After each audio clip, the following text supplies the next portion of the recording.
നമ്മൾ കഴിഞ്ഞ ക്ലാസ്സിൽ പഠിച്ചതായിരുന്നു ട്രാൻസിഷൻ എലമെന്റ്സിന്റെ ജനറൽ ക്യാരക്ടറിസ്റ്റിക്സ്. എല്ലാം പഠിച്ചു കഴിഞ്ഞല്ലോ, നിങ്ങൾ പഠിച്ചു എന്ന് ഞാൻ വിശ്വസിക്കുന്നു.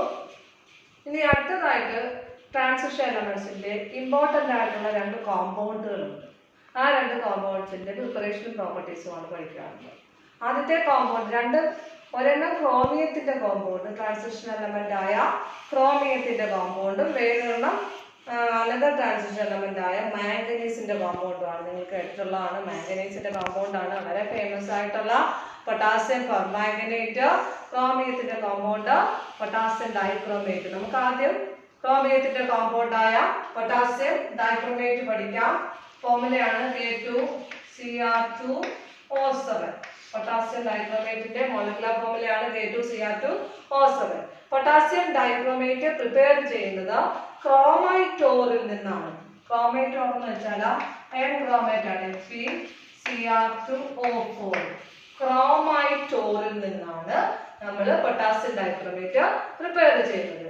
അതിന് വേണ്ടിയിട്ട് ക്രോമൈറ്റോറിനെ സോഡിയം കാർബണേറ്റുമായിട്ട് Na2CO3 ആയിട്ട് ഓക്സിജന്റെ പ്രസൻസിൽ ഫ്യൂസ് ചെയ്യുക. ക്രോമൈറ്റോറിനെ സോഡിയം കാർബണേറ്റുമായിട്ട് ഓക്സിജന്റെ പ്രസൻസിൽ ഫ്യൂസ് ചെയ്യുമ്പോൾ അത് കൺവേർട്ട് ചെയ്ത് നമുക്ക് ആദ്യം സോഡിയം ക്രോമേറ്റ് കിട്ടുന്നത് Na2CrO4. യെല്ലോ കളറിലെ സൊല്യൂഷൻ ആണ് സോഡിയം ക്രോമേറ്റിൻ്റെത്. അതിനോടൊപ്പം തന്നെ ബൈ പ്രോഡക്റ്റ് ആയിട്ട് ferric oxide, carbon dioxide കിട്ടുന്നു. 3 സ്റ്റെപ്പിൽ കൂടിയാണ് നമുക്ക് ആവശ്യമുള്ള പൊട്ടാസ്യം ഡൈക്രോമേറ്റ് കിട്ടുന്നത്. ഫസ്റ്റ് സ്റ്റെപ്പിൽ chromite ore is used with sodium carbonate in presence of oxygen to form yellow solution of sodium chromate. മനസ്സിലായല്ലോ? ഈ സോഡിയം ക്രോമേറ്റിനെ Na2CrO4 സോഡിയം ക്രോമേറ്റിനെ സൾഫ്യൂരിക് ആസിഡ് ഉപയോഗിച്ച് അസിഡിഫൈ ചെയ്യുക. സോഡിയം ക്രോമേറ്റിനെ സൾഫ്യൂരിക് ആസിഡ് ഉപയോഗിച്ച് അസിഡിഫൈ ചെയ്യുമ്പോൾ സോഡിയം ഡൈക്രോമേറ്റ് കിട്ടുന്നത് Na2Cr2O7 പ്ലസ് അതിനോടൊപ്പം തന്നെ സോഡിയം അയോണും വാട്ടറും കിട്ടുന്നു. മനസ്സിലായല്ലോ? Na2Cr2O7 sodium dichromate. സോഡിയം ക്രോമേറ്റിനെ സൾഫ്യൂരിക് ആസിഡ് യൂസ് ചെയ്ത് അസിഡിഫൈ ചെയ്യുമ്പോൾ അസിഡിക് സൊല്യൂഷൻ ആയതുകൊണ്ടാണ് H+ എന്ന് എഴുതിയിരിക്കുന്നത്. അയോണിക് ഇക്വേഷൻ ആണ് ഞാൻ എഴുതിയിരിക്കുന്നത്. സോഡിയം ക്രോമേറ്റിനെ സൾഫ്യൂരിക് ആസിഡ് ഉപയോഗിച്ച് അസിഡിഫൈ ചെയ്യുമ്പോൾ സോഡിയം ക്രോമേറ്റ് കൺവേർട്ട് ചെയ്ത് സോഡിയം ഡൈക്രോമേറ്റ് ആയിട്ട് മാറുന്നു. മനസ്സിലായേ? ഈ സോഡിയം ഡൈക്രോമേറ്റിനെ Na2Cr2O7 സോഡിയം ഡൈക്രോമേറ്റിനെ പൊട്ടാസ്യം ക്ലോറൈഡുമായിട്ട് ട്രീറ്റ് ചെയ്യുക. Sodium dichromate is treated with potassium chloride. Potassium ക്ലോറൈഡുമായിട്ട് ട്രീറ്റ് ചെയ്യുമ്പോഴാണ് നമുക്ക് ആവശ്യമുള്ള potassium dichromate K2Cr2O7 plus by product ആയിട്ട് സോഡിയം ക്ലോറൈഡ് കിട്ടുന്നത്. ഈ പൊട്ടാസ്യം ഡൈക്രോമേറ്റ് ഓറഞ്ച് കളറിലുള്ള ക്രിസ്റ്റൽ ആണ്. സോഡിയം ഡൈക്രോമേറ്റിലേക്ക് പൊട്ടാസ്യം ക്ലോറൈഡ് ആഡ് ചെയ്യുമ്പോൾ orange crystals of potassium dichromate is obtained. മനസ്സിലായോ? ഇത് പലതവണ ചോദിച്ചിട്ടുള്ളതാണ്. എങ്ങനെയാണ് ക്രോമൈറ്റ് ഓറിൽ നിന്നും ക്രോമൈറ്റോറിൽ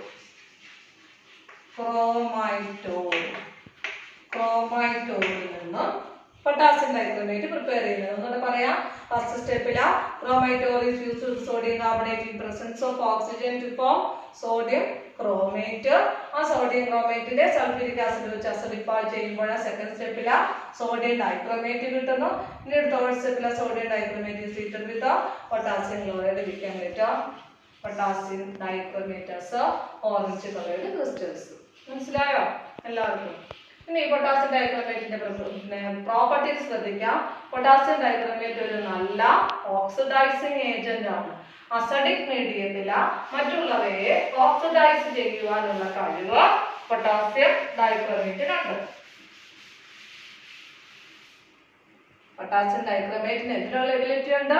മറ്റുള്ളവയെ ഓക്സിഡൈസ് ചെയ്യുവാനുള്ള കഴിവ്. അതുകൊണ്ടാണ് അവയെ ഓക്സിഡൈസിങ് ഏജന്റ്, അതിനെ ഓക്സിഡൈസിങ് ഏജന്റ് എന്ന് പറയുന്നത്. അസിഡിക് മീഡിയത്തിലാണ് പൊട്ടാസ്യം ഡൈക്രോമേറ്റ് എന്തായിട്ട് ആക്ട് ചെയ്യുന്നത്? ഓക്സിഡൈസിങ് ഏജന്റ് ആയിട്ട്. ഇങ്ങോട്ട് ശ്രദ്ധിക്കുക. അയോണിക് ഇക്വേഷൻ ആണ് ഞാൻ എഴുതുന്നത്. പൊട്ടാസ്യം ഡൈക്രോമേറ്റിലെ ആനയോൺ ആണ് Cr2O7 2- കോംപ്ലക്സ് അയോൺ ആണ്. ക്രോമിയം ഓക്സൈഡ് കൂടെ ചേർന്ന് complex ion. Potassium dichromate ionise ചെയ്യുമ്പോഴാണ് പൊട്ടാസ്യം അയോണും അതിനോടൊപ്പം തന്നെ ഡൈക്രോമേറ്റ് അയോണും കിട്ടുന്നത്. ആ ഡൈക്രോമേറ്റ് അയോൺ ആണ് എഴുതിയിരിക്കുന്നത്. കണ്ടോ? ഓക്സിഡൈസിംഗ് പ്രോപ്പർട്ടിക്ക് എക്സാമ്പിൾ എഴുതാൻ പോവാണ്. പൊട്ടാസ്യം ഡൈക്രോമേറ്റ് അസിഡിക് മീഡിയത്തില ferrous saltകളെ Fe2+ is known as ferrous saltകളെ ഓക്സിഡൈസ് ചെയ്ത് ferric salt ആക്കുന്നു. Fe3+ is known as ferric salt. അതിനോടൊപ്പം തന്നെ ഓക്സിഡൈസിംഗ് ഏജന്റിന് എല്ലായ്പ്പോഴും എന്താണ് സംഭവിക്കുന്നത്? റിഡക്ഷൻ അല്ലേ സംഭവിക്കുന്നത്. അപ്പൊ chromium dichromate ion oxidising agent ആയതുകൊണ്ട് അതിന് റിഡക്ഷൻ സംഭവിച്ച് Cr3+ അയോൺ ആയിട്ട് മാറുന്നു, വാട്ടർ ഫോം ചെയ്യുന്നു. ഇനി ഇവിടെ ഓക്സിഡേഷൻ സംഭവിച്ചു, റിഡക്ഷൻ സംഭവിച്ചു എന്നൊക്കെ നോക്കാം. Cr2O7 ഇല്ല, ഡൈക്രോമേറ്റ് അയോണില ക്രോമിയത്തിന്റെ ഓക്സിഡേഷൻ സ്റ്റേറ്റ് എത്ര അറിയാമോ? എങ്ങനെ കണ്ടുപിടിക്കുന്നത്? ഇതൊരു കോംപ്ലക്സ് അയോണാണ്. കോംപ്ലക്സ് അയോണിലെ ആറ്റങ്ങളുടെ എല്ലാ ഓക്സിഡേഷൻ സ്റ്റേറ്റ് ആഡ് ചെയ്യുമ്പോൾ അത് അതിന്റെ ചാർജിന് ഈക്വൽ ആയിരിക്കും. അങ്ങനെയാണെങ്കിൽ ഇതിന്റെ രണ്ടിന്റെയും കൂടെ ആഡ് ചെയ്യുമ്പോൾ 2- ആണല്ലോ.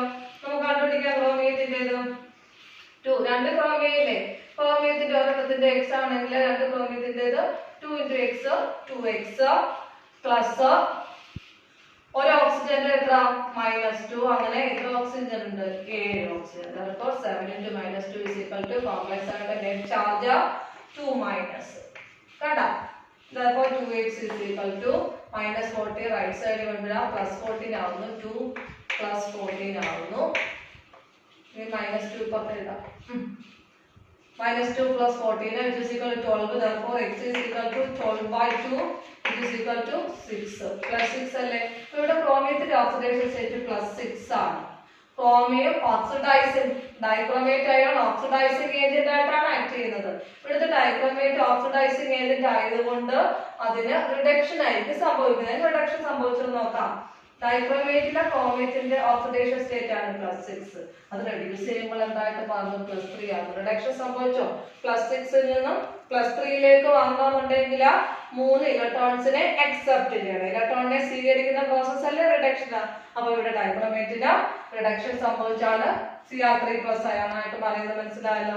ഇനി ഇവിടെ ഫെറസിനെ ഫെറിക്കാക്കുന്നു. ഫെറസിനാണ് ഓക്സിഡേഷൻ സംഭവിച്ചത്. 2+ നിന്നും 3+ ആവുന്നു. എങ്ങനെയാ? അയണ +2 ഓക്സിഡേഷൻ സ്റ്റേറ്റിൽ നിന്ന് ഒരു ഇലക്ട്രോണിനെ നഷ്ടമാകുമ്പോഴാണ് അത് എന്തായിട്ട് മാറുന്നത്? Fe3+ ആയിട്ട് മാറുന്നത്. അപ്പൊ ഇലക്ട്രോൺ ലൂസ് ചെയ്യുന്ന പ്രോസസ് ഏതാ? ഓക്സിഡേഷൻ. അപ്പൊ ഇവിടെ ഫെറസിന് എന്ത് സംഭവിച്ചു? ഓക്സിഡേഷൻ സംഭവിച്ചു. ഇതാണ് ഒരു എക്സാമ്പിൾ. വേറൊരു എക്സാമ്പിൾ ശ്രദ്ധിക്കുക. Dichromate ion Cr2O7 dichromate ion stannous സോൾട്ടുകളെ Sn2+, ടിന്നിന്റെ 2 അയോൺസ് ആണ് സ്റ്റാനസും സ്റ്റാനിക്. അതിലെ സ്റ്റാനസ് സോൾട്ടുകളെ അസിഡിക് മീഡിയത്തില സ്റ്റാനിക് സോൾട്ട് ആക്കുന്നത് Sn4+ is known as stannic. By product മറ്റേതുപോലെ തന്നെയാണ് Cr3+ വാട്ടർ. ഇനി ക്രോമിയത്തിന് ഇവിടെ റിഡക്ഷൻ സംഭവിച്ചെന്ന് ഞാൻ നേരത്തെ മറ്റേ എക്സാമ്പിൾ പറഞ്ഞ മനസ്സിലായല്ലോ. സ്റ്റാനസ് സ്റ്റാനിക് ആകുമ്പോൾ അതിന് ഓക്സിഡേഷൻ സംഭവിച്ചോ നോക്കാം. +2 നിന്ന് +4 ആണെന്നുണ്ടെങ്കിൽ 2 ഇലക്ട്രോണിനെ നഷ്ടമാകും. അപ്പൊ ഇലക്ട്രോണിനെ ഇവിടെ Sn2+ നഷ്ടമായതുകൊണ്ട് ഇത് ഓക്സിഡൈസ് ചെയ്തു. ഇതിനെ ആരാണ് ഓക്സിഡൈസ് ചെയ്തത്? Dichromate ion. അസിഡിക് മീഡിയത്തിലെ ഡൈക്രോമേറ്റ് അയോൺ സ്റ്റാനസ് സോൾട്ടിനെ സ്റ്റാനിക് സോൾട്ട് ആക്കുന്നു. അതാണ് ഒരു എക്സാമ്പിൾ. ഇനി വേറെ എക്സാമ്പിൾ ആണ് ഡൈക്രോമേറ്റ് അയോൺ Cr2O7 അയഡൈഡ് സോൾട്ടുകളെ അയഡൈഡ് സോൾട്ടുകളെ അസിഡിക് മീഡിയത്തില അയഡിൻ ആക്കുന്നു. I2+ Cr3+ water. നോക്കാം. ഇവിടെ അയഡൈഡിന് ഓക്സിഡേഷൻ സംഭവിച്ചോ നോക്കിയേ. I- ൽ നിന്ന് -1 നിന്നും അയഡിന്റെ ഓക്സിഡേഷൻ സ്റ്റേറ്റ് എത്രയാണ്? എലമെന്ററി സ്റ്റേറ്റിൽ എല്ലാത്തിന്റെയും എത്രയാണ് ഓക്സിഡേഷൻ സ്റ്റേറ്റ്? 0.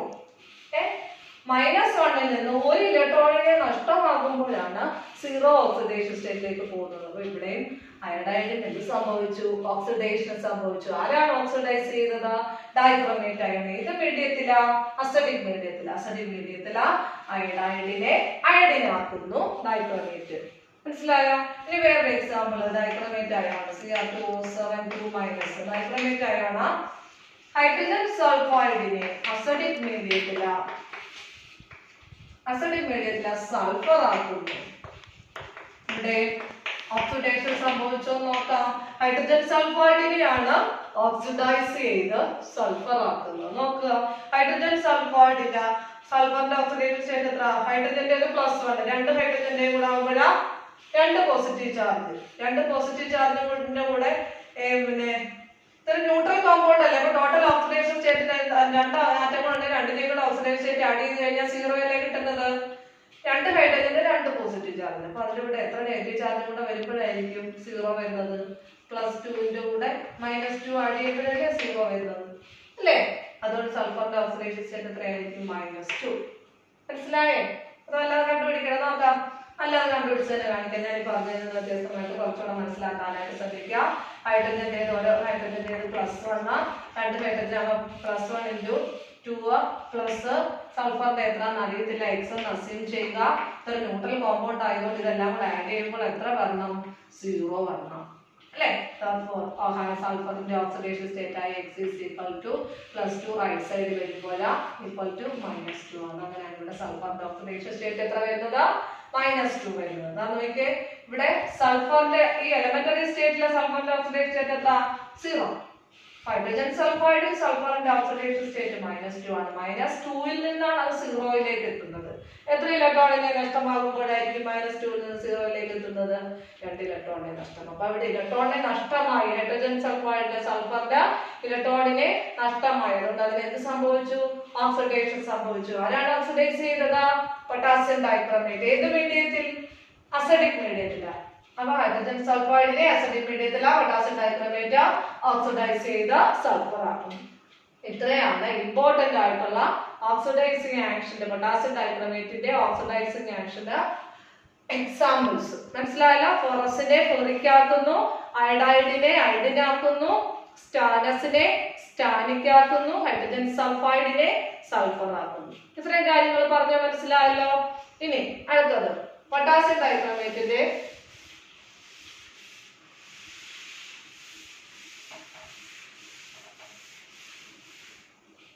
ക്രോമിയത്തിന്റെ രണ്ട് ഇമ്പോർട്ടന്റ് ആയിട്ടുള്ള കോംപ്ലക്സ് അയോൺസ് നമുക്ക് പഠിക്കാനുണ്ട്. ഒരെണ്ണം ഇപ്പൊ പഠിച്ചത് തന്നെയാണ്, Cr2O7 2-. അടുത്തത് Cr04 2-. Dichromate ion and chromate ion. ക്രോമിയത്തിന്റെ രണ്ട് ഇമ്പോർട്ടന്റ് ആയിട്ടുള്ള കോംപ്ലക്സ് അയോൺസ് ആണ്. ഇതിന്റെ സ്ട്രക്ചർ ഒക്കെ എക്സാമിന് ചോദിച്ചിട്ടുള്ളതാണ്. രണ്ട് ഇമ്പോർട്ടന്റ് ആയിട്ടുള്ള അയോൺസ് ആണ് ഡൈക്രോമേറ്റ് അയോണും ക്രോമേറ്റ് അയോണും. ഇവ രണ്ടും പരസ്പരം നമുക്ക് ചേഞ്ച് ചെയ്യാൻ സാധിക്കും. pHന്റെ വാല്യൂ വേരി ചെയ്താൽ മതി. അതായത് അസിഡിക് മീഡിയം ബേസിക് മീഡിയം ഒക്കെ ആക്കി കഴിഞ്ഞാൽ ഒന്ന് മറ്റൊന്നായിട്ട് മാറും. എക്സാമ്പിൾ ആയിട്ട് ഡൈക്രോമേറ്റ് അയോണിനെ ബേസിക് മീഡിയത്തില ഡൈക്രോമേറ്റ് അയോണ കൺവേർട്ട് ചെയ്ത് ക്രോമേറ്റ് അയോൺ ആയിട്ട് മാറും. Cr04 2- ആയിട്ട് മാറും. ബേസിക് മീഡിയത്തിലാണെങ്കിൽ ഡൈക്രോമേറ്റ് അയോൺ ബേസ് ആണ്, -ന്റെ പ്രസൻസ് വരുമ്പോൾ ബേസ് അല്ലേ. ബേസിക് മീഡിയത്തില ഡൈക്രോമേറ്റ് അയോൺ ക്രോമേറ്റ് അയോൺ ആക്കി മാറ്റാൻ സാധിക്കും. എന്നാൽ മീഡിയം അസിഡിക് ആക്കുവാണെങ്കിൽ ഈ ക്രോമേറ്റ് അയോൺ കൺവേർട്ട് ചെയ്ത് ഡൈക്രോമേറ്റ് അയോൺ ആയിട്ട് മാറും. Cr2O7 2- ആയിട്ട് മാറും. കണ്ടോ? ഞാൻ പറഞ്ഞ pH വേരിയേഷൻ വരുത്തി കഴിഞ്ഞാൽ ക്രോമേറ്റിനെ ഡൈക്രോമേറ്റ് ആക്കാം, ഡൈക്രോമേറ്റിനെ ക്രോമേറ്റും ആക്കാം. In basic medium, dichromate can be converted into chromate ion. But in the case of acidic medium, chromate ion can be converted into dichromate ion. മനസ്സിലായല്ലോ?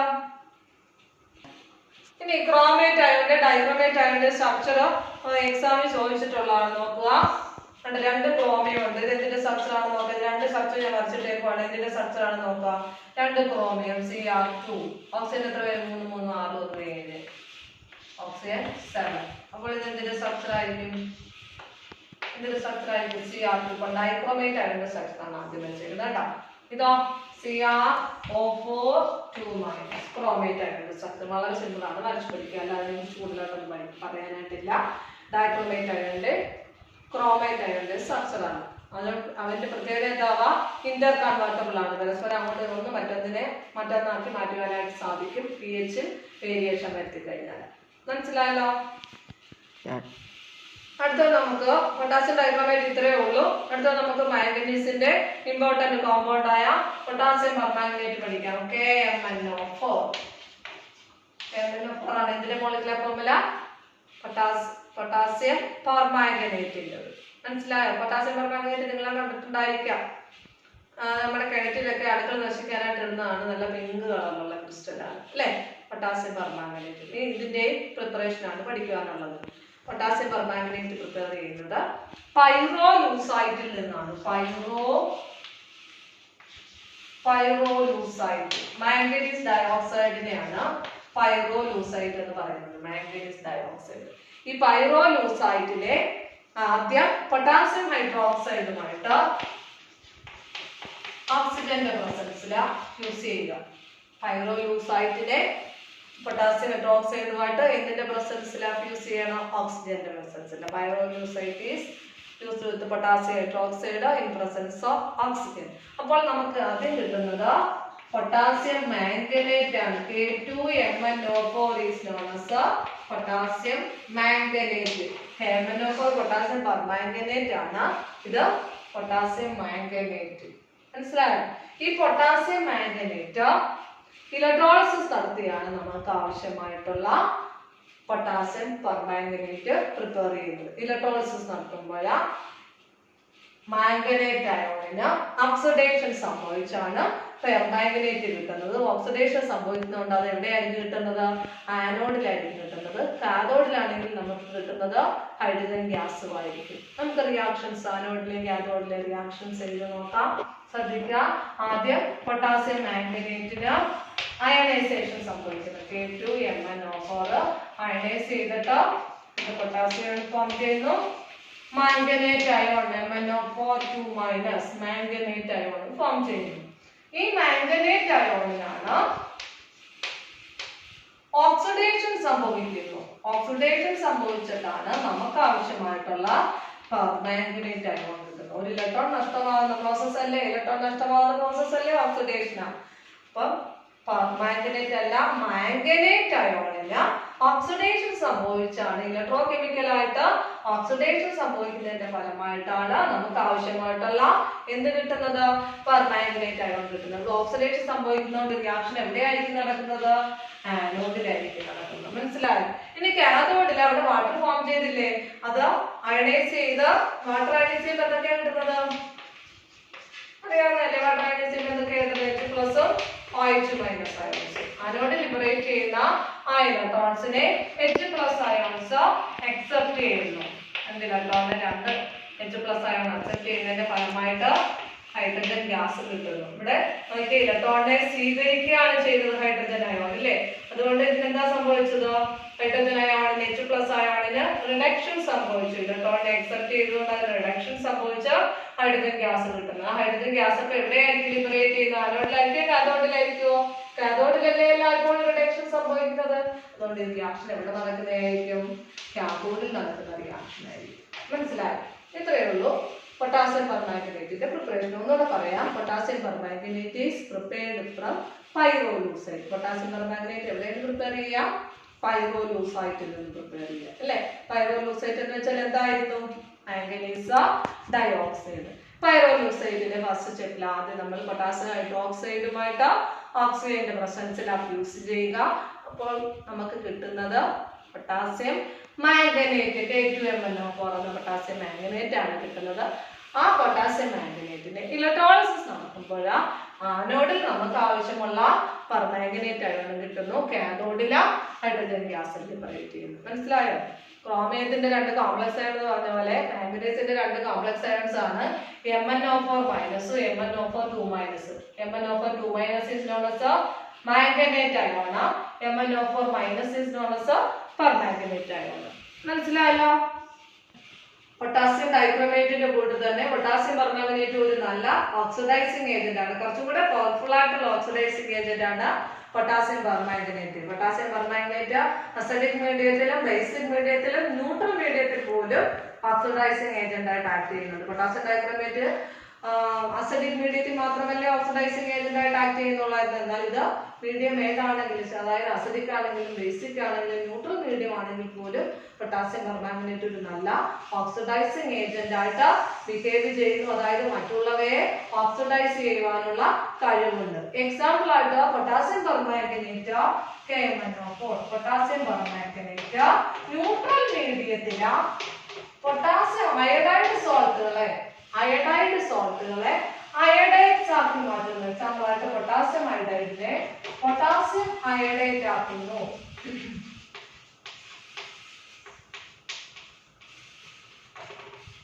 ഉണ്ടോ? ന്യൂട്രൽ മീഡിയത്തിലോ അല്ലെങ്കിൽ ബേസിക് മീഡിയം ആണെങ്കിലും കുഴപ്പമില്ല. Neutral മീഡിയത്തിലോ basic മീഡിയത്തിലോ iodide സോൾട്ടുകളെ iodides ആക്കി മാറ്റുന്നു. നോക്കാം, ഇവിടെ അയഡിനാണ് ഓക്സിഡേഷൻ സംഭവിക്കുന്നത്. ഇങ്ങോട്ട് നോക്കുക, അയഡിൻ പൊട്ടാസ്യം അയഡൈഡിലെ അയഡിന്റെ ഓക്സിഡേഷൻ സ്റ്റേറ്റ് എത്ര? പൊട്ടാസ്യത്തിന്റെ +1 ആകുമ്പോൾ അയഡിന്റേത് -1. ഇവിടെ പൊട്ടാസ്യം അയഡൈഡിലെ അയഡൈഡിന്റെ ഏതാന്ന് കണ്ടുപിടിക്കണമല്ലോ. അത് ന്യൂട്രൽ കോമ്പൗണ്ട് ആണ്. അതുകൊണ്ട് ഇതിന്റെ എല്ലാം ഓക്സിഡേഷൻ സ്റ്റേറ്റ് ആഡ് ചെയ്ത് കഴിഞ്ഞാൽ എത്ര വരും? 0 വരും. നമുക്ക് അയഡിനെ കണ്ടുപിടിക്കാം. പൊട്ടാസ്യം ആൽക്കലി മെറ്റൽ ആണ്. ആൽക്കലി മെറ്റലിന്റെ +1 ആണ്. പ്ലസ് അയഡൈഡിന് നമുക്ക് അറിയില്ല, x എന്ന് അസ്യൂം ചെയ്തു. പ്ലസ് 3 ഓക്സിജൻ ഉണ്ട്. ഒരു oxygen -2 which is equal to 0 അല്ലേ? therefore -6 +1 എത്ര വരുന്നു? x - 5 equal to 0. therefore x equal to +5. ശരിയല്ലേ? അപ്പൊ ഇവിടെ അയഡിന്റെ ഓക്സിഡേഷൻ സ്റ്റേറ്റ് +5. ഓക്കേ, ഓക്സിഡേഷൻ സംഭവിച്ചോ? ഇലക്ട്രോണിനെ നഷ്ടമാകും. -1 ൽ നിന്ന് +5 എത്തണമെന്നുണ്ടെങ്കിൽ 6 ഇലക്ട്രോണിനെ നഷ്ടമായെങ്കിൽ മാത്രമേ -1 ൽ നിന്നും +5ലേക്ക് അയഡിൻ എത്തുകയുള്ളൂ. അപ്പൊ ഇവിടെ ഇലക്ട്രോണിനെ നഷ്ടമായില്ലേ? അതുകൊണ്ട് പൊട്ടാസ്യം അയഡൈഡിലെ അയഡിൻ എന്ത് സംഭവിച്ചു? ഓക്സിഡേഷൻ സംഭവിച്ചു. ഇത് പൊട്ടാസ്യം പെർമാംഗനേറ്റിന്റെ ഓക്സിഡൈസിംഗ് ആക്ഷൻ എക്സാമ്പിൾ ആണ്. ഇവിടെ നമുക്ക് പൊട്ടാസ്യം പെർമാംഗനേറ്റ് ഓക്സിഡൈസിംഗ് ഏജന്റ് ആയതുകൊണ്ട് അതിനെന്തായിരിക്കും സംഭവിക്കേണ്ടത്? റിഡക്ഷൻ ആണ്. നമുക്ക് പൊട്ടാസ്യം പെർമാംഗനേറ്റിലെ മാംഗനീസിന്റെ ഓക്സിഡേഷൻ സ്റ്റേറ്റ് നോക്കാം. ഇവിടെ മാംഗനീസിന്റെ ഓക്സിഡേഷൻ സ്റ്റേറ്റ് എത്ര? ഓക്സിജന്റെ 2 എണ്ണത്തിനും കൂടെ -4. അപ്പൊ മാംഗനീസിന്റെ എത്ര ആയിരിക്കും? +4. ഇവിടെ നോക്കാം, പൊട്ടാസ്യം പെർമാംഗനേറ്റിലെ മാംഗനീസിന്റെ ഓക്സിഡേഷൻ സ്റ്റേറ്റ് കണ്ടുപിടിക്കാം. Alkali metal +1, potassium alkali metal ആയതുകൊണ്ട് +1 പ്ലസ് മാംഗനീസിന്റെ x പ്ലസ് 4 ഇൻറ്റു ഓക്സിജന്റെ -2. 4 ഓക്സിജന്റെ കൂടെ അപ്പോൾ 4 × -2 ഇത് ന്യൂട്രൽ കോമ്പൗണ്ട് ആണ്. അതുകൊണ്ട് അതിനെ ആഡ് ചെയ്താൽ എത്ര വരണം? 0 വരണം. therefore x = എത്ര വരും? -8 + 7 എത്ര വരും? -7 വരും. അത് ഇക്വേഷൻ റൈറ്റ് സൈഡിൽ വരുമ്പോൾ +7 വരുന്നു. അപ്പോൾ പൊട്ടാസ്യം പെർമാംഗനേറ്റിലെ മാംഗനീസിന്റെ ഓക്സിഡേഷൻ സ്റ്റേറ്റ് +7 ആണ്. +7 ൽ നിന്ന് +4 ഓക്സിഡേഷൻ സ്റ്റേറ്റിലേക്ക് വരണമെന്നുണ്ടെങ്കിൽ 3 ഇലക്ട്രോണിനെ സ്വീകരിക്കണം. അപ്പൊ ഇവിടെ പൊട്ടാസ്യം പെർമാംഗനേറ്റിലെ മാംഗനീസിന് എന്ത് സംഭവിച്ചു? ഇലക്ട്രോണിനെ അക്സെപ്റ്റ് ചെയ്തു. അതുകൊണ്ട് എന്ത് സംഭവിച്ചു? റിഡക്ഷൻ സംഭവിച്ചു. അതുകൊണ്ടല്ലേ അത് ഓക്സിഡൈസിംഗ് ഏജന്റ് ആയത്. അപ്പോൾ പൊട്ടാസ്യം പെർമാംഗനേറ്റ് ഓക്സിഡൈസിംഗ് ഏജന്റ് ആയതുകൊണ്ട് ന്യൂട്രൽ അല്ലെങ്കിൽ ബേസിക് മീഡിയത്തിൽ അയഡൈഡ് സോൾട്ടുകളെ അയഡൈഡ്സ് ആക്കി മാറ്റുന്നു. ഇനി അസിഡിക് മീഡിയത്തിൽ നോക്കാം. MnO4- അയോണിക് ഇക്വേഷൻ എഴുതാം. മുമ്പേ പൊട്ടാസ്യം ഡൈക്രോമേറ്റ് എഴുതിയതുപോലെ തന്നെയാണ്. നിങ്ങൾ ഓർത്തേലും ഒന്ന് പഠിച്ചാലേ ബാക്കിയുള്ളത് ഈസിയാണ്. ഫെറസ് സോൾട്ടിനെ അസിഡിക് മീഡിയത്തിൽ പൊട്ടാസ്യം പെർമാംഗനേറ്റ് ഫെറിക് സോൾട്ട് ആക്കുന്നു. അതിനോടൊപ്പം തന്നെ പൊട്ടാസ്യം പെർമാംഗനേറ്റിന് റിഡക്ഷൻ സംഭവിച്ച് Mn2+ വാട്ടർ ഫോം ചെയ്യുന്നു. മനസ്സിലായോ? ഫെറസ് സോൾട്ടിനെ ഫെറിക് സോൾട്ട് ആക്കുന്നു. Fe2+ ൽ നിന്ന് Fe3+ ആണെന്നുണ്ടെങ്കിൽ ഇലക്ട്രോൺ നഷ്ടമാകുന്നു. നേരത്തെ പറഞ്ഞതാണ്. ഇവിടെ ഫെറസിന് ഓക്സിഡേഷൻ സംഭവിച്ചു. ആരാണ് ഓക്സിഡൈസ് ചെയ്തത്? Potassium permanganate. ഏത് മീഡിയത്തില? അസിഡിക് മീഡിയത്തില. വേറെ എക്സാമ്പിൾ അവിടെ പഠിച്ചത് തന്നെ. പൊട്ടാസ്യം പെർമാംഗനേറ്റ് അയഡൈഡ് സോൾട്ടുകളെ അസിഡിക് മീഡിയത്തിൽ അയഡിൻ ആക്കുന്നു. ബേസിക് മീഡിയം അല്ലെങ്കിൽ ന്യൂട്രൽ മീഡിയം അല്ലെങ്കിൽ അയഡൈഡ്സ് ആക്കുന്നു. ഇവിടെ അതല്ല, അസിഡിക് മീഡിയത്തിലാണെങ്കിൽ പൊട്ടാസ്യം പെർമാംഗനേറ്റ് അസിഡിക് മീഡിയത്തിൽ അയഡൈഡ് സോൾട്ടുകളെ അയഡിൻ ആക്കുന്നു. അതിനോടൊപ്പം തന്നെ അതിന്റെ റിഡക്ഷൻ സംഭവിച്ച് മൈനസ് അയോൺ ഫോം ചെയ്യുക. ഇവിടെ -1 ൽ നിന്നും 0 എത്തണമെന്നുണ്ടെങ്കിൽ ഒരു ഇലക്ട്രോണിനെ നഷ്ടമാകണം. അതുകൊണ്ട് അയഡിന് എന്ത് സംഭവിച്ചു? ഓക്സിഡേഷൻ സംഭവിച്ചു. മനസ്സിലായോ? വേറെ എക്സാമ്പിൾ പൊട്ടാസ്യം മറ്റേത് പഠിച്ച പോലെ തന്നെയാണ്. പൊട്ടാസ്യം പെർമാംഗനേറ്റ് സൾഫൈഡുകളെ ഹൈഡ്രജൻ സൾഫൈഡ് പറഞ്ഞതല്ലേ? ഹൈഡ്രജൻ സൾഫൈഡ് സൾഫറിന്റെ -2 ഓക്സിഡേഷൻ സ്റ്റേറ്റ് അല്ലേ? സൾഫൈഡ് സോൾട്ടുകളെ അസിഡിക് മീഡിയത്തിൽ സൾഫർ ആക്കുന്നു. ഇതാണ് വേറൊരു ഓക്സിഡേഷൻ ആക്ഷന്റെ എക്സാമ്പിൾ. ഇവിടെ സൾഫൈഡ് സോൾട്ടുകൾക്ക് എന്ത് സംഭവിച്ചു? എന്ത് സംഭവിച്ചു? ഓക്സിഡേഷൻ സംഭവിച്ചു. അപ്പൊ ബേസിക് മീഡിയത്തിൽ ഇതെല്ലാം ഈ എഴുതിയതെല്ലാം അസിഡിക് മീഡിയത്തിൽ ഓക്സിഡൈസിങ് ആക്ഷൻ എക്സാമ്പിൾ ആണ്. ആദ്യം എഴുതിയതുള്ള ബേസിക് മീഡിയ അല്ലെങ്കിൽ ന്യൂട്രൽ മീഡിയത്തിൽ നടക്കുന്നത്. അപ്പോൾ potassium permanganate acts as A powerful oxidising agent in acidic, basic and neutral medium. മനസ്സിലായോ? ഇത്രയുള്ള ട്രാൻസിഷൻ എലമെന്റ്സ്. ഇനി നമുക്ക് അടുത്ത സെക്ഷനാണ് പഠിക്കാനുള്ളത്. ട്രാൻസിഷൻ എലമെന്റ്സ് തീർന്നുകൊണ്ട് അടുത്തതാണ് ഇന്നർ ട്രാൻസിഷൻ എലമെന്റ്സ് അല്ലെങ്കിൽ F block elements. F block elements എന്താണ്? ഇന്നർ ട്രാൻസിഷൻ എലമെന്റ്സ് അല്ലെങ്കിൽ എഫ് ബ്ലോക്ക് എലമെന്റ്സിന്റെ പ്രത്യേകത, ലാസ്റ്റ് ഇലക്ട്രോൺ എവിടെയായിരിക്കും ഫില്ല് ചെയ്യുന്നത്? ആന്റി പെനൾട്ടിമേറ്റ് ഷെല്ലിലെ എഫ് ഓർബിറ്റൽ. ഏതായിരുന്നു anti penultimate shell? Outermost shell ഏതാണെന്ന് അറിയാമല്ലോ. അതിന്റെ ജസ്റ്റ് ഉള്ളിലുള്ള ഷെല്ലാണ് പെനൾട്ടിമേറ്റ് ഷെല്ല്. അതിന്റെ ഉള്ളിലുള്ള ഷെല്ലാണ് ആന്റി പെനൾട്ടിമേറ്റ് ഷെല്ല്. അപ്പോൾ എഫ് ബ്ലോക്ക് എലമെന്റ്സിന്റെ പ്രത്യേകത, എഫ് ബ്ലോക്ക് എലമെന്റ്സിലെ ലാസ്റ്റ് ഇലക്ട്രോൺ ആന്റി പെനൾട്ടിമേറ്റ് ഷെല്ലിലെ എഫ് ഓർബിറ്റലിലായിരിക്കും ഫില്ല് ചെയ്യുന്നത്. അവയാണ് എന്ത് പേരിൽ അറിയപ്പെടുന്നത്? എഫ് ബ്ലോക്ക് എലമെന്റ്സ് അല്ലെങ്കിൽ ഇന്നർ ട്രാൻസിഷൻ എലമെന്റ്സ് എന്ന പേരിൽ അറിയപ്പെടുന്നത്. പീരിയോഡിക് ടേബിൾ എല്ലാവർക്കും അറിയാമല്ലോ. പീരിയോഡിക് ടേബിളിന്റെ താഴെയായിട്ട് 2 റോയിലെ 14 എലമെന്റ്സ് 2 റോയിലെ എലമെന്റ്സ് 2 സെറ്റ് കണ്ടിട്ടുണ്ടല്ലോ. അവയാണ് എന്ത്? Inner transition elements. ലാന്തനോയിഡ്സ് എന്നും ആക്ടിനോയിഡ്സ് എന്ന പേരിൽ അറിയപ്പെടുന്നു. ലാന്താനത്തിന് ശേഷം വരുന്ന സീറിയം മുതൽ ലുട്ടീഷ്യം വരെയുള്ള 14 എലമെന്റ്സിനെ ലാന്തനോയിഡ്സ് അല്ലെങ്കിൽ ലാന്തനൈഡ്സ് എന്ന് വിളിക്കുന്നു.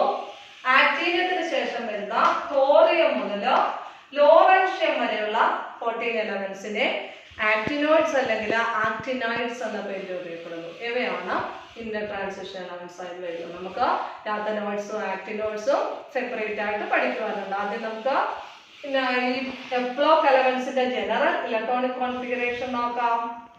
ഔട്ടർമോസ്റ്റ് ഷെല്ല് N അല്ലേ? ഔട്ടർമോസ്റ്റ് ഷെല്ലിലെ എസ് ഓർബിറ്റലിലെ 2 ഇലക്ട്രോൺസ് ഉണ്ടായിരിക്കും. എഫ് ബ്ലോക്ക് എലമെന്റ്സ് ആണെങ്കിൽ ഔട്ടർമോസ്റ്റ് ഷെല്ലിലെ എസ് ഓർബിറ്റലിൽ എത്ര ഇലക്ട്രോൺസ് ഉണ്ടായിരിക്കും? 2 ഇലക്ട്രോൺസ് ഉണ്ടായിരിക്കും. അതിന് തൊട്ടുള്ളിലുള്ള ഷെല്ല് പെനൾട്ടിമേറ്റ് ഷെല്ലിലെ ഡി ഓർബിറ്റലിൽ ചില കേസിൽ 1 ഇലക്ട്രോൺ കാണും, ചില കേസിൽ 1 ഇലക്ട്രോണും കാണത്തില്ല. ഔട്ടർമോസ്റ്റ് ഷെല്ലിലെ തൊട്ടുള്ളിലുള്ള പെനൾട്ടിമേറ്റ് ഷെല്ലിലെ ഡി ഓർബിറ്റൽ ഒന്നുകിൽ 1 ഇലക്ട്രോൺ കാണും അല്ലെങ്കിൽ ഒന്നും കാണത്തില്ല ഇലക്ട്രോൺ. എന്നാൽ അതിന്റെ തൊട്ടുള്ളിലുള്ള അതായത് ആന്റി പെനൾട്ടിമേറ്റ് ഷെല്ലിലെ എഫ് ഓർബിറ്റൽ 1 മുതൽ 14 വരെ ഏതെങ്കിലും നമ്പറിലെ ഇലക്ട്രോൺസ് ഉണ്ടായിരിക്കും. ഇതാണ് ഇന്നർ ട്രാൻസിഷൻ എലമെന്റ്സിന്റെ outer electronic configuration. General outer electronic configuration ആണ് n-2 F1 1 മുതൽ 14 വരെ, n-1 D0 to 1 ns2. Outermost ഷെല്ലിൽ എസ് ഓർബിറ്റൽ ഉറപ്പായിട്ട് 2 ഇലക്ട്രോൺസ് ഉണ്ടായിരിക്കും. എന്നാൽ അതിന്റെ തൊട്ടുള്ളിലുള്ള ഷെല്ലിലെ ഡി ഓർബിറ്റൽ ചില കേസിൽ 1 ഇലക്ട്രോൺ ഉണ്ടായിരിക്കും, ചില കേസിൽ ഇലക്ട്രോൺസ് ഒന്നും കാണപ്പെടത്തില്ല. ആന്റി പെനൾട്ടിമേറ്റ് ഷെല്ലിലെ എഫ് ഓർബിറ്റൽ 1 മുതൽ 1, 2, 3, 4, 5 അങ്ങനെ എത്ര വരെ ആകാം. അപ്പോൾ എഫ് സബ് ഷെല്ലിൽ എത്ര ഇലക്ട്രോൺസ് മാക്സിമം ഫില്ല് ചെയ്യാവുന്നത്? 7 ഓർബിറ്റൽസിനും കൂടെ 14 ഇലക്ട്രോൺസ്. ഇതാണ് ജനറൽ ഇലക്ട്രോണിക് കോൺഫിഗറേഷൻ. മനസ്സിലായല്ലോ? അങ്ങനെയാണെങ്കിൽ നമുക്ക് ലാന്തനോയിഡ്സ് തന്നെ പഠിക്കാം. ലാന്താനത്തിന് ശേഷം വരുന്ന സീറിയം മുതൽ ലുട്ടീഷ്യം വരെയുള്ള എലമെന്റ്സ് ആണ് ഇത് ലാന്തനോയിഡ്സ് അല്ലെങ്കിൽ ലാന്തനൈഡ്സ് എന്ന പേരിൽ അറിയപ്പെടുന്നു. അങ്ങനെയാണെങ്കിൽ ലാന്തനോയിഡ്സിന്റെ പ്രത്യേകത 4th ഷെല്ലിലെ എഫ് ഓർബിറ്റലിലായിരിക്കും ഇലക്ട്രോൺസ് ഫില്ല് ചെയ്യുന്നത്. 4ാമത്തെ ഷെല്ലിലെ എഫ് ഓർബിറ്റലിലാണ് ഇലക്ട്രോൺസ് ഒരു എലമെന്റിന്റെ ലാസ്റ്റ് ഇലക്ട്രോൺസ് ഫില്ല് ചെയ്യുന്നത് എങ്കിൽ അവയാണ് ലാന്തനോയിഡ്സ് അല്ലെങ്കിൽ ലാന്തനൈഡ്സ് എന്ന പേരിൽ അറിയപ്പെടുന്നത്. അങ്ങനെയാണെങ്കിൽ അതിന്റെ ലാന്തനോയിഡ്സിന്റെ ഔട്ടർ ഇലക്ട്രോണിക് കോൺഫിഗറേഷൻ എങ്ങനെ എഴുതാം? നമുക്ക് 4f 1 to 14, 5d 0 to 1, 6s2. ഇതാണ് ലാന്തനോയിഡ്സിന്റെ ഔട്ടർ ഇലക്ട്രോണിക് കോൺഫിഗറേഷൻ. മനസ്സിലായല്ലോ? നമുക്ക് ലാന്തനോയിഡ്സിന്റെ വളരെ ഇമ്പോർട്ടന്റ് ആയിട്ടുള്ള ഈ വർഷവും എക്സാമിന് ചോദിച്ചിട്ടുള്ള ഒരു പ്രോപ്പർട്ടിയാണ് ലാന്തനോയിഡ് കൺട്രാക്ഷൻ. എന്താണെന്ന് നോക്കാം. Lanthanoids atomic and ionic radii പഠിക്കാവുന്നതാണ്. Atomic and ionic radio.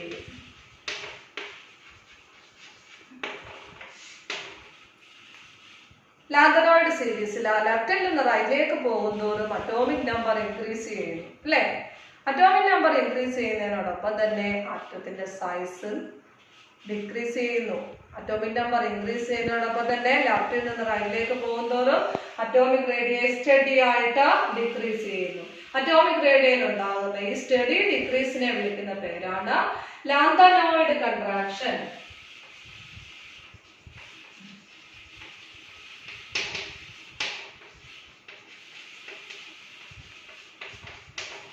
Lanthanoid contraction. Lanthanoid contraction, the steady decrease in atomic radii from left to right in the lanthanoid series with the increase in atomic number is known as lanthanoid contraction. In the end, lanthanoid contraction lanthanoid contraction and lanthanoids in the last electron orbital D ആയിട്ട് compare ചെയ്യുമ്പോൾ D ഇലക്ട്രോൺസിനെ അപേക്ഷിച്ച് F ഓർബിറ്റലിലെ ഇലക്ട്രോൺസിന്റെ F ഇലക്ട്രോൺസിന്റെ shielding effect വളരെ കുറവായിരിക്കും. കഴിഞ്ഞ ക്ലാസ്സിൽ പഠിപ്പിച്ചല്ലേ shielding effect ഒക്കെ. Effective nuclear charge എന്ന് വെച്ചാൽ എന്തായിരുന്നു? ഇഫക്റ്റീവ് ന്യൂക്ലിയർ ചാർജ് എന്ന് വെച്ചാൽ ഒറിജിനൽ ന്യൂക്ലിയർ ചാർജിൽ നിന്നും ഷീൽഡിംഗ് ഇഫക്റ്റ് സബ്ട്രാക്ട് ചെയ്യുമ്പോൾ കിട്ടുന്നതാണ് effective nuclear charge. Effective nuclear charge കൂടുന്നതിനനുസരിച്ച് ന്യൂക്ലിയസിന് ഇലക്ട്രോണിനുള്ള അട്രാക്ഷൻ ഇൻക്രീസ് ചെയ്ത് ആറ്റത്തിന്റെ സൈസ് ചെറുതാകുന്നു. ഇവിടെ നോക്കുക, ഡിയെ അപേക്ഷിച്ച് D ഇലക്ട്രോൺസിനെ അപേക്ഷിച്ച് F ഇലക്ട്രോൺസിന്റെ ഷീൽഡിംഗ് ഇഫക്റ്റ് വളരെ കുറവായതുകൊണ്ട് ടൈം വളരെ കുറവാകുമ്പോൾ അതാണ് ഇത് ഇഫക്റ്റീവ് ന്യൂക്ലിയർ ചാർജ് ടൈം കൂടത്തില്ലേ? ഇഫക്റ്റീവ് ന്യൂക്ലിയർ ചാർജിന്റെ വാല്യൂ കൂടുന്നു. അതായത് nuclear attraction over the outermost electron increases. ന്യൂക്ലിയസിന് outermost ഇലക്ട്രോണിനുള്ള അട്രാക്ഷൻ ഇൻക്രീസ് ചെയ്യുന്നു. അതിന്റെ ഫലമായിട്ട് ആറ്റത്തിന്റെ സൈസ് ചെറുതാകുന്നു. മനസ്സിലായോ? അപ്പൊ ലാന്തനോയിഡ് കൺട്രാക്ഷന് കാരണം എന്താണ്? the poor shielding effect of F electrons. ഇവിടെ നമ്മൾ ലാന്തനോയിഡ് ആയതുകൊണ്ട് 4f electrons. 4f electronsന്റെ shielding effect വളരെ കുറവായതുകൊണ്ട് ന്യൂക്ലിയസിന്റെ അട്രാക്ഷൻ ഇൻക്രീസ് ചെയ്ത് ആറ്റത്തിന്റെ സൈസ് ചെറുതാകുന്നു. മനസ്സിലായോ? അതുകൊണ്ടാണ് atomic radii ionic radii study ആയിട്ട് ലാന്തനോയിഡ് സീരീസിൽ ലെഫ്റ്റ് നിന്ന് റൈറ്റിലേക്ക് പോകുന്നതോറും ഡിക്രീസ് ചെയ്യുന്നത്. That decrease is called lanthanoid contraction. ഇനി ഈ ലാന്തനോയിഡ് കൺട്രാക്ഷന്റെ കോൺസിക്വൻസസ് നോക്കാം. അതാണ് ഈ വർഷം എക്സാമിൽ ചോദിച്ചത്. മുൻ വർഷങ്ങളിൽ ചോദിച്ചിട്ടുണ്ട്.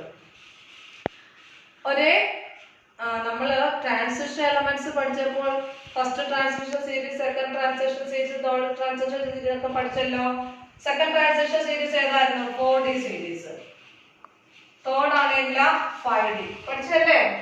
First 3D, second transition series 4D, third 5D പഠിച്ചാണല്ലോ. നിങ്ങൾക്ക് ശ്രദ്ധിക്കാം, ഒരു ഗ്രൂപ്പിലെ തന്നെ 4Dയിലെ 5Dയിലെ എലമെന്റ്സ് കമ്പയർ ചെയ്യുകയാണെങ്കിൽ, എക്സാമ്പിൾ 4D സീരീസിലെ ഒരു എലമെന്റ് ആണ് സിർക്കോണിയം, 5D സീരീസിലെ ഒരു എലമെന്റ് ആണ് ഹാഫ്നിയം. സെയിം ഗ്രൂപ്പിലാണെങ്കിൽ ഇവ മുകളിൽ താഴേക്ക് വരുന്നതോറും ആറ്റത്തിന്റെ സൈസ് വലുതാകുകയല്ലേ ചെയ്യേണ്ടത്? എന്നാൽ ഇവിടെ 5D സീരീസിന്റെയും 4D സീരീസിന്റെ സൈസ് ഓൾമോസ്റ്റ് സിമിലർ ആണ്. അതായത് സിർക്കോണിയത്തിന്റെയും ഹാഫ്നിയത്തിന്റെയും അറ്റോമിക് റേഡിയം ഓൾമോസ്റ്റ് സിമിലർ ആണ്. കാരണം എന്താ? ഇവിടെ വരുന്നു ഏത് factor? Lanthanoid contraction. 5D series വരുമ്പോൾ ഇലക്ട്രോൺസ് 4f ഇലക്ട്രോൺസ് വരുന്നില്ലേ? 4f ഇലക്ട്രോൺസ് വരുന്നതിന്റെ ഫലമായിട്ട് അവിടെ ലാന്തനോയിഡ് കൺട്രാക്ഷൻ ഉണ്ടാകുന്നു. ആറ്റത്തിന്റെ സൈസ് ഡിക്രീസ് ചെയ്യുന്നു. ന്യൂക്ലിയർ ചാർജ് കൂടുന്നതിന്റെ ഫലമായിട്ട് ആറ്റത്തിന്റെ സൈസ് ഡിക്രീസ് ചെയ്ത് അത് 4D സീരീസിലെ എലമെന്റ്സുമായിട്ട് ഓൾമോസ്റ്റ് ഈക്വൽ ആകുന്നു. അതാണ് ലാന്തനോയിഡ് കൺട്രാക്ഷന്റെ ഒരു കോൺസിക്വൻസ്. സെക്കൻഡ് ട്രാൻസിഷൻ സീരീസിലെ തേർഡ് ട്രാൻസിഷൻ സീരീസിലെ എലമെന്റ്സിന്റെ ഒരേ ഗ്രൂപ്പിലാണെങ്കിൽ അവയുടെ സൈസ് ഓൾമോസ്റ്റ് സിമിലർ ആവുന്നു. അതുകൊണ്ട് അവയുടെ കെമിക്കൽ പ്രോപ്പർട്ടീസ് ഓൾമോസ്റ്റ് സിമിലർ ആയിരിക്കും. ഇനി ലാന്തനോയിഡ് കൺട്രാക്ഷന്റെ ഫലമായിട്ട് ലാന്തനോയിഡ്സിന്റെ കെമിക്കൽ പ്രോപ്പർട്ടീസ് ഏകദേശം ഒരേപോലെയാണ്. അതുകൊണ്ട് ലാന്തനോയിഡ്സ് കുറേ ലാന്തനോയിഡ്സിന്റെ ഒരു മിക്സറിൽ നിന്നും ലാന്തനോയിഡ്സിനെ പ്യുവർ സ്റ്റേറ്റിൽ നമുക്ക് സെപ്പറേറ്റ് ചെയ്യുവാനായിട്ട് വളരെ ബുദ്ധിമുട്ടായിരിക്കും. അതാണ് വേറൊരു കോൺസിക്വൻസ്. രണ്ടാമത് പറഞ്ഞ ഏതാണ്?